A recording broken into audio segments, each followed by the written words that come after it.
Toda escritura es inspirada por Dios para que seas perfecto y estés preparado para hacer el bien.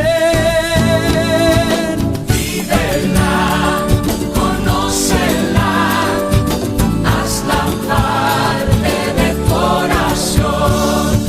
Es la palabra de vida. Llamado Palabras de Dios, un curso de 1 de Corintios 13, su canal 1 de Corintios 13, donde vamos a compartir las palabras más importantes, las palabras de Dios. Mis hermanos, ¿qué les parece si antes de comenzar formalmente con el curso, hacemos una oración? Esta oración que voy a compartirles, que les voy a poner aquí en la pantalla, es una oración que viene en una de las Biblias que tengo, en las páginas primeras, y es una oración que hago con mucha frecuencia antes de comenzar a leer la palabra de Dios. Se las comparto para cuando ustedes vayan a leer la Biblia, ustedes pueden utilizar también esta oración o pueden utilizar otra de su preferencia también. Se las comparto. ¿Qué les parece si la decimos juntos? En nombre del Padre, del Hijo y del Espíritu Santo. Amén. Oh Dios eterno, Padre de bondad, que para ilustración y consuelo nuestro, nos dejaste escrita tu sagrada palabra. Preserva de todo error mi entendimiento en su lectura. Líbrame del espíritu de soberbia, a fin de que yo siga fielmente las enseñanzas de la que nos diste como maestra infalible de la verdad, la Santa Iglesia Católica. Y dame un corazón dócil y generoso para que sepa practicar tus divinas enseñanzas.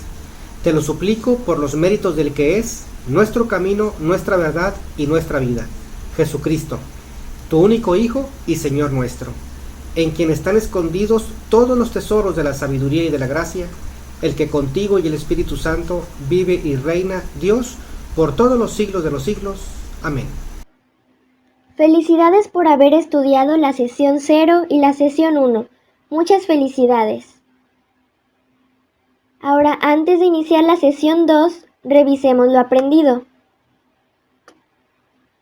Lo que sabes hasta este momento es lo siguiente.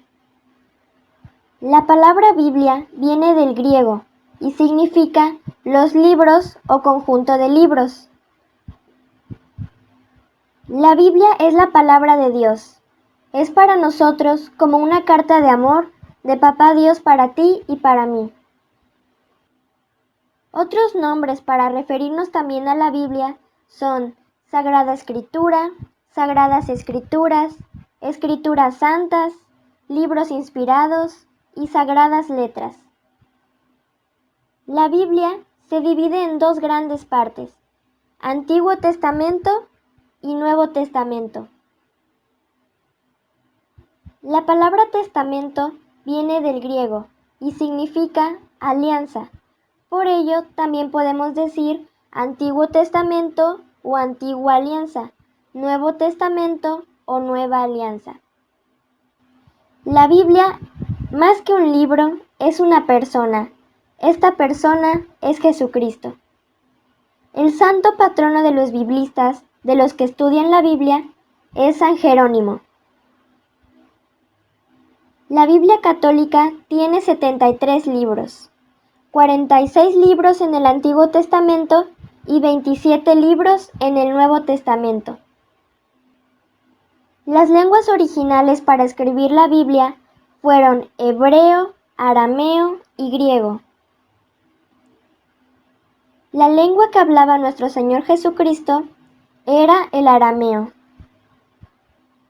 Como puedes ver, ya sabes bastante. Sigamos adelante. Bueno, ahora vamos a revisar la tarea, la cual consistía en buscar y leer algunas citas bíblicas. Esperamos en Dios la hayan podido realizar. Vamos a revisar una por una el contenido de las mismas. La primera es Levítico capítulo 10, versículo 10. Así podréis distinguir entre lo sagrado y lo profano, entre lo impuro y lo puro. Palabra de Dios.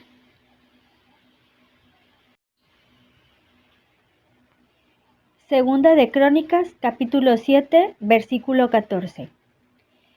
Y mi pueblo sobre el cual es invocado mi nombre se humilla, orando y buscando mi rostro, y se vuelven de sus malos caminos. Yo les oiré desde los cielos, perdonaré su pecado y sanaré su tierra. Palabra de Dios.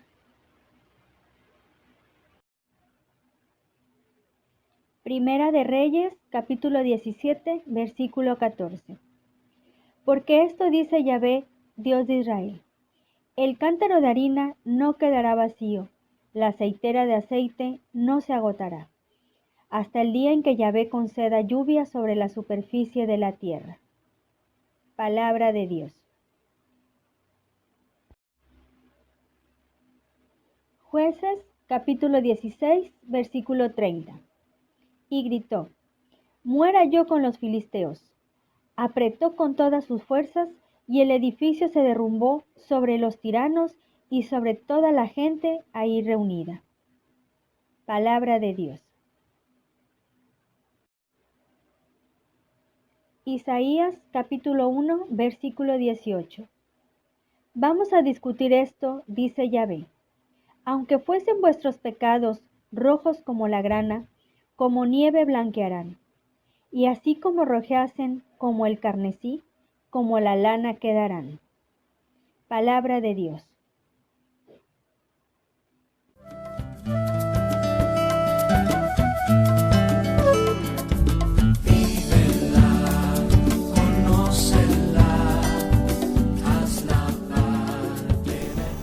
Bueno, mis hermanos, después de apreciar que ya realmente hemos aprendido muchas cositas, vamos a seguir aprendiendo. Vamos a darle seguimiento a la sesión 2 que corresponde el día de hoy.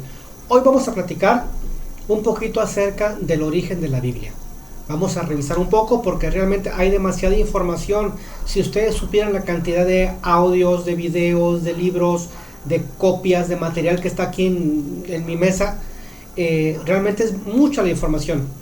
Pero vamos a platicar solamente un poquito, y así en cada video vamos a ir platicando un poco y un poco más, porque es demasiada la información. Bueno, vamos a conversar acerca del origen de la Biblia.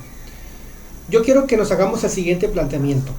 ¿Alguna vez ustedes se han preguntado cómo es que la Biblia que tenemos nosotros en nuestras manos, la Biblia que tenemos en nuestros hogares, así con su pasta, con estas hojas, con sus separadores, con los libros que tiene, así como la conocemos hoy, ¿cómo se imaginan ustedes que llegó a nosotros? Porque hay una realidad. La Biblia, por ejemplo, no es de que Dios la hizo allá en el cielo y la dejó caer aquí con nosotros. No es que allá en el cielo haya algún departamento administrativo donde estuvieron redactando la Biblia y luego la empacaron y la mandaron acá a la tierra. Así no fue. Seguramente que tú has de imaginar que así no fue. Pero ¿cómo crees que se llevó a cabo ese proceso para que la Biblia llegara a nuestras manos tal y como la conocemos hoy? Bueno, de eso vamos a platicar un poquito el día de hoy. Fíjense, vamos a hablar primero acerca del Antiguo Testamento. Después hablaremos un poco acerca de lo que es el canon. Posteriormente hablaremos del Nuevo Testamento. Y vamos a ir viendo cómo se fue formando la Biblia. Repito, solamente un panorama general. Primero, antes de ser escrito el Antiguo Testamento, ¿sí? Antes de ser escrita la Biblia, así como la conocemos, primero había una enseñanza oral. Esta enseñanza oral se transmitía de generación en generación, de manera verbal, de manera oral, no por escrito, ¿sí? De tal manera que el Antiguo Testamento existió primero de forma oral y tiempo después de forma escrita. No estaba escrito al principio el Antiguo Testamento. Entonces, primero ocurrieron los acontecimientos, primero sucedieron los hechos y tiempo después ya fueron puestos por escrito. Entre el momento en que fueron escritos y el momento en que ocurrieron los acontecimientos, pues pasaron muchos años, ¿sí? Ahora, para escribir el Antiguo Testamento, esa tradición oral que se pasaba de generación en generación, que era muy valiosa para el pueblo de Israel, que la aquilataban, que la cuidaban, que la valoraban, aunque no estuviera por escrito, esa tradición oral, para ponerla por escrito, utilizaron ya en su momento los pergaminos.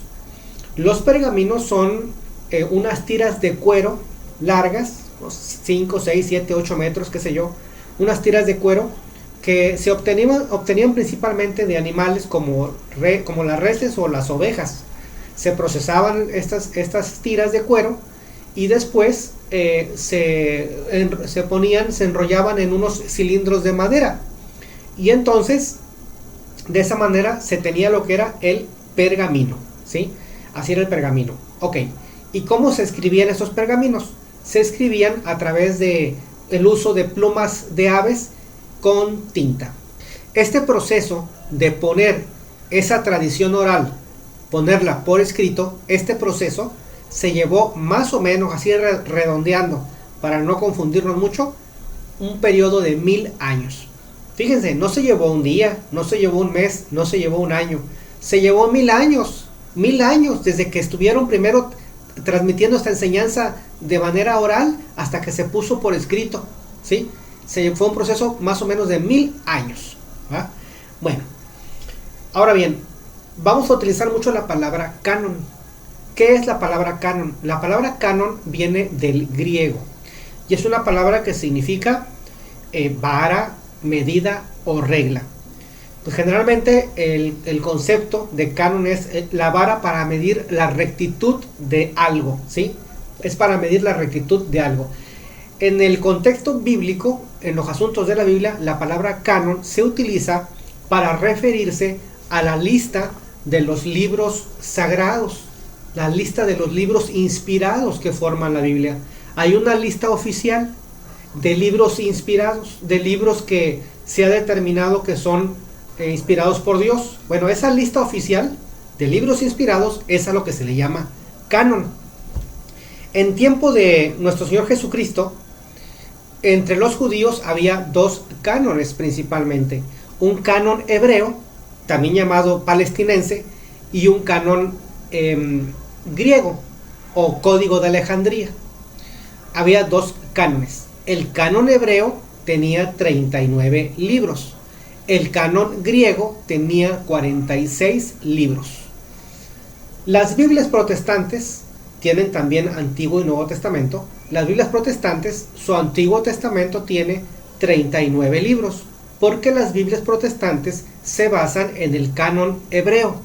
Las Biblias católicas, nuestras Biblias, en su Antiguo Testamento tienen 46 libros, porque se basan nuestras Biblias católicas en el canon griego, en el código de Alejandría, que son 46 libros. Por esa razón hay una diferencia de 7 libros, porque a las Biblias protestantes les faltan 7 libros que sí tiene la Biblia católica y que no tiene la Biblia protestante. Ahora, ¿cuáles son estos libros? A estos libros se les llama, para empezar, se les llama libros deuterocanónicos. Deuterocanónico significa segundo canon o canon posterior. Significa segundo canon.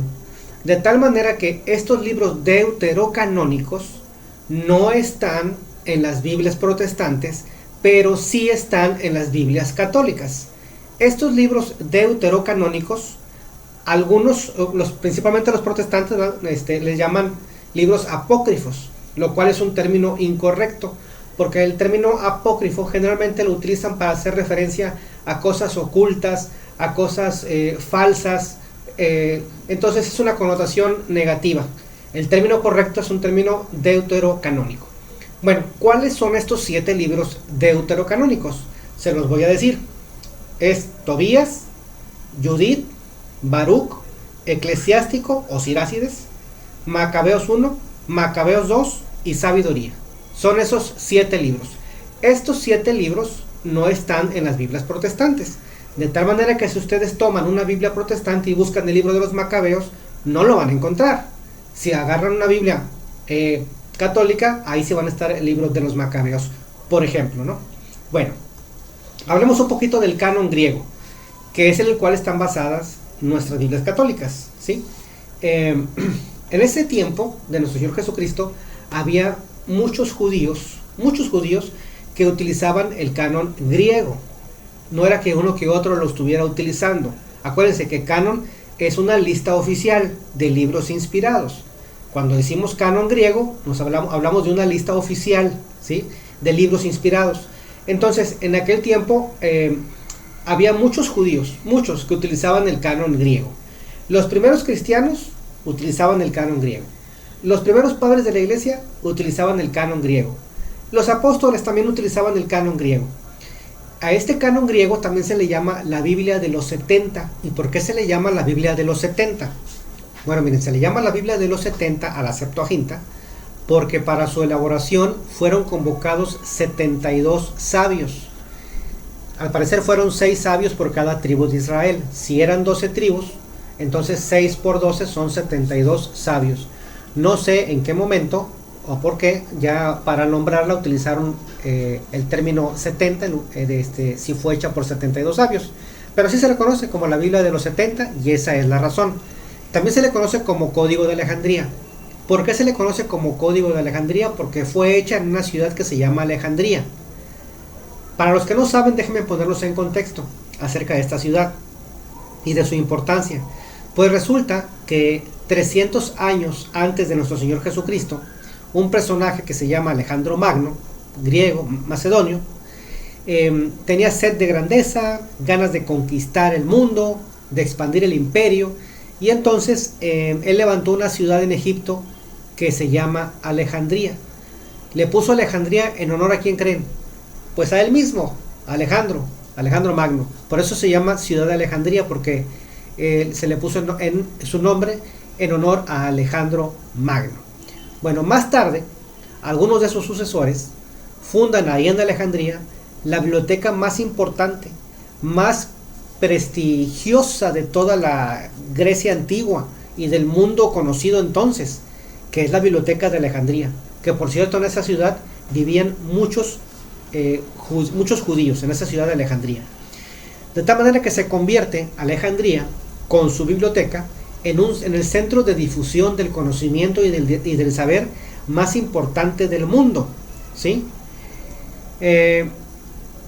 Precisamente había muchos judíos ahí en Alejandría y en otras ciudades fuera de Israel, porque por la conquista de los griegos y otras conquistas anteriores, muchos judíos fueron llevados prisioneros y muchos judíos huyeron. Es lo que se llama la diáspora. Entonces había muchos judíos que no estaban en Israel, estaban fuera de Israel, y estos judíos tuvieron contacto con el mundo helénico, tuvieron contacto sobre todo con la lengua griega.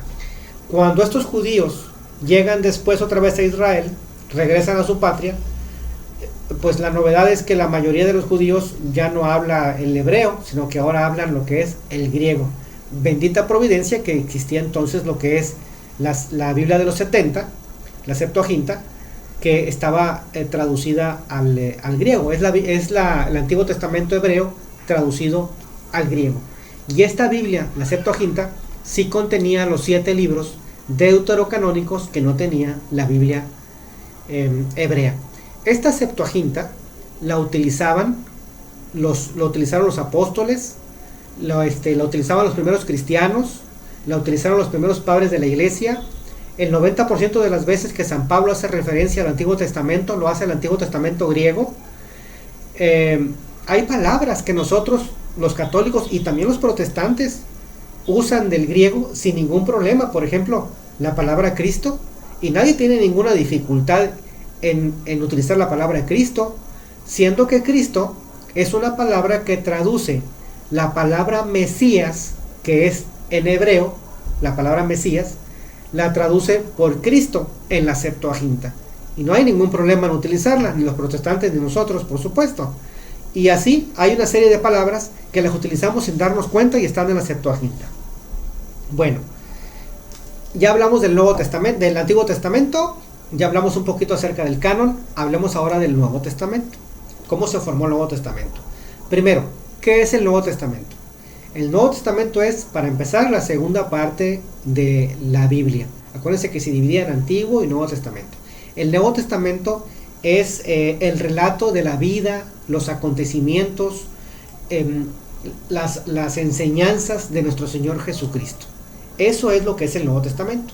Por supuesto que no todos los acontecimientos ni no todas las enseñanzas, sino aquellos que fueron los más relevantes, ¿verdad?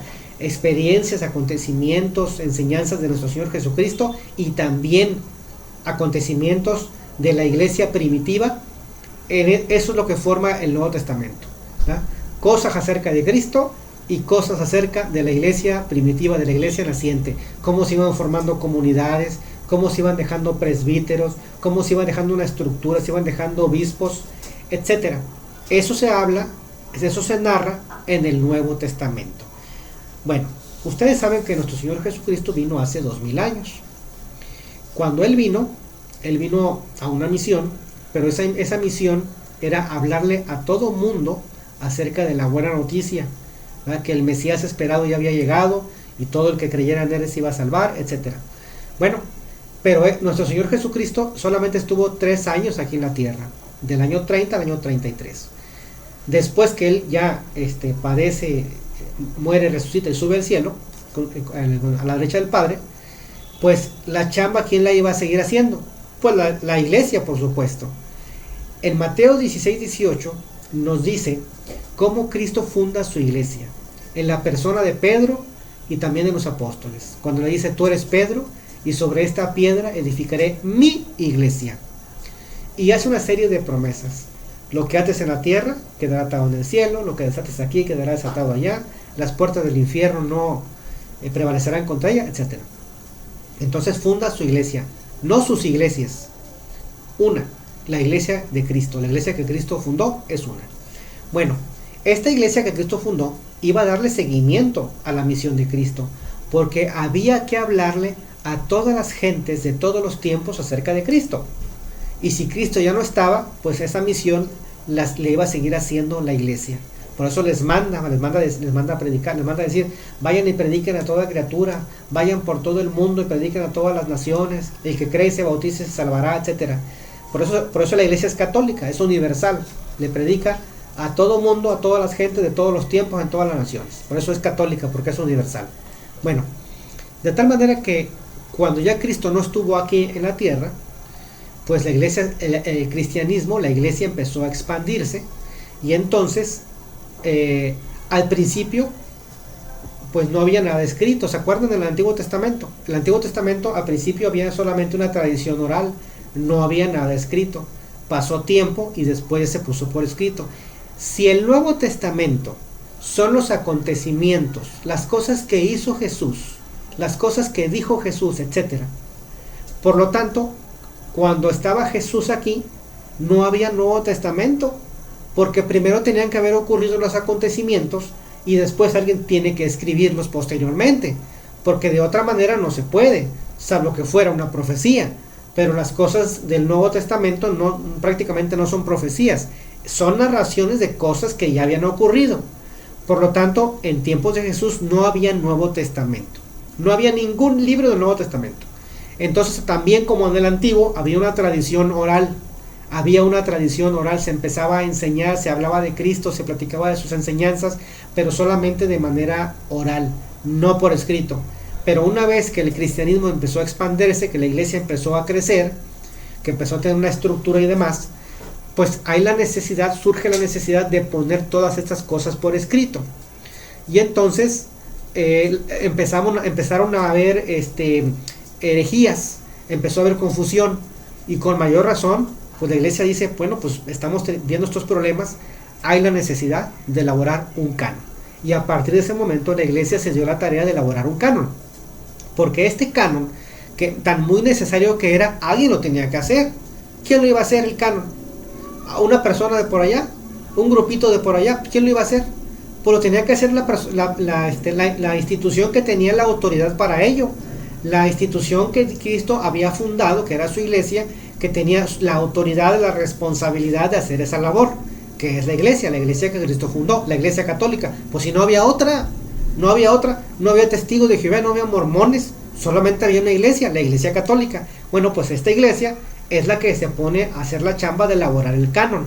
Había algunas listas por allá que tenían ciertos libros, había otras listas por allá que tenían parte de aquellos libros y parte de otra lista, y así estaba todo, ¿no? Entonces alguien tenía que poner orden ahí, y entonces la iglesia, asistida por el Espíritu Santo y a través de debates y a través de investigación y de una serie de elementos, determina el canon, es decir, la lista oficial de los libros inspirados que iban a conformar la Biblia. Y fue en el año 382 con el Papa San Dámaso I, es pregunta de examen, apréndensela. En el año 382 el Papa San Dámaso I, en el Concilio de Roma, da a conocer, define la lista de los libros inspirados que conforman la Biblia, precisamente la Biblia que tenemos hoy en día. Nuestra Biblia hoy en día tiene 73 libros. Ya desde el año 382, con el Papa San Dámaso I, ya existía el canon igualito como lo tenemos hoy en nuestras Biblias católicas. Fíjense, hoy en el año 2020 tenemos 73 libros, es la lista oficial, y en el año 382 ya teníamos también oficialmente una lista de 73 libros, que es el canon bíblico, que es el que utiliza la Iglesia Católica, ¿verdad? Bueno, en ese canon de 73 libros, son 73 porque la Iglesia lo formó utilizando para el Antiguo Testamento el canon griego, el Código de Alejandría, que ya platicamos, que tiene los 7 libros, más 27 libros del Nuevo Testamento. Así sumados surgen los 73 libros. Muy bien. Aunque después había por ahí algunas dudas con ciertos grupos, ciertas personas, se hicieron concilios posteriores donde se vuelve a afianzar, donde se vuelve a dejar en claro que son 73 libros. Y en el Concilio de Trento, en el año de 1550 por ahí, se vuelve a determinar, pero ahora dogmáticamente, que son 73 libros, la lista del canon bíblico. Bueno, la división en capítulos y versículos, no siempre la Biblia estuvo así. Hoy en día, pues fácil, ¿verdad? Vamos a la Biblia, buscamos un libro y buscamos el capítulo y el versículo y se acabó, ¿no? Pero antes no existían los versículos y los capítulos. Imagínense qué difícil era acceder a la Biblia, leerla, ¿verdad? Así sin capítulos y versículos. Complicado, ¿no? Más difícil estudiarla. Sino que por ahí el mérito de haber emprendido esta división se le debe a un personaje, hay por ahí más o menos del año 1220, que se llama Esteban Lacton. Esteban Lacton, él posteriormente fue nombrado arzobispo ahí en Inglaterra, pero antes de ser nombrado arzobispo, ahí en París él era profesor, él daba clases, y a él se le ocurrió dividir la Biblia en capítulos. Entonces él se da esa tarea y a él le debemos este logro, le debemos este invento, ¿va? de dividirla en capítulos. Entonces ya él agarraba un libro y decía, de aquí a acá es el capítulo 1, de aquí a acá es el capítulo 2, pero todavía no había versos, no había versículos. Esto se le debe, este mérito lo tiene una persona que se llama Roberto Estienne, por ahí del año 1550, ¿va? Roberto Estienne. Él dividió el Nuevo Testamento en versículos, ¿sí? Él se apoyó para esto en los trabajos. Allá había unos cimientos, había unas bases que un judío converso, que luego se hizo dominico, ya había hecho, pero el mérito en sí lo tiene Roberto Estienne. De esta manera, a partir de Roberto Estienne, ya las Biblias posteriores del año 1550 en adelante ya empezaron a tener lo que son versículos y capítulos, ¿verdad? Entonces no siempre fue así, fue gracias a ellos, ¿no? Bueno, mis hermanos, antes de concluir la tarea, acuérdense que siempre hay tarea. La tarea que vamos a hacer es la siguiente. Número 1, vamos a leer el capítulo 1 y capítulo 2 del Génesis. Vamos a leer capítulo 1 y capítulo 2 del Génesis. Y las preguntas y las dudas que tengan acerca de esta lectura las van a anotar y las van a enviar por correo al canal 1 de Corintios 13 @gmail.com. ¿Sí? Esa es la primera tarea. Lo segundo es que en base a los videos ya vistos, cada uno de ustedes va a elaborar 5 preguntas. 5 preguntas, porque tenemos examen la siguiente sesión. Van a ser 5 preguntas. Y entonces, esas preguntas, ustedes vamos a hacer un rol. Y entonces una persona le va a hacer 5 preguntas a su compañero. Y luego ese compañero le va a hacer 5 preguntas al otro compañero. Y vamos a ir anotando el puntaje. Y vamos a ver cómo nos fue a cada uno de nosotros. Y vamos a ver qué hemos aprendido y qué nos falta repasar. Eso sería todo. Y pues bueno, vamos a echarle ganas. Y también inviten a otra persona, inviten a alguien más a que sea parte de nuestro círculo de estudio bíblico. Bueno, vamos a compartir la poesía que corresponde a la sesión 2. Por ahí la encontré en internet y se las comparto. Se llama Para mí la Biblia es. Para mí la Biblia es, en mi trance peregrino, lámpara junto a mis pies y lumbrera a mi camino. Es también como martillo que a la roca parte en dos. Es un tesoro escondido, dádiva es de nuestro Dios. Es cual lluvia que fecunda a la tierra noche y día. Así la palabra abunda y no vuelve a Dios vacía. Es la espada de dos filos que penetra el corazón. Es espejo que revela nuestras faltas cuáles son. Es un fuego que consume lo más vil del pecador, quien en humildad se rinde al bendito Salvador. A mi Dios siempre ruego que me guarde de pecado, que su vara me corrija y me aliente su cayado.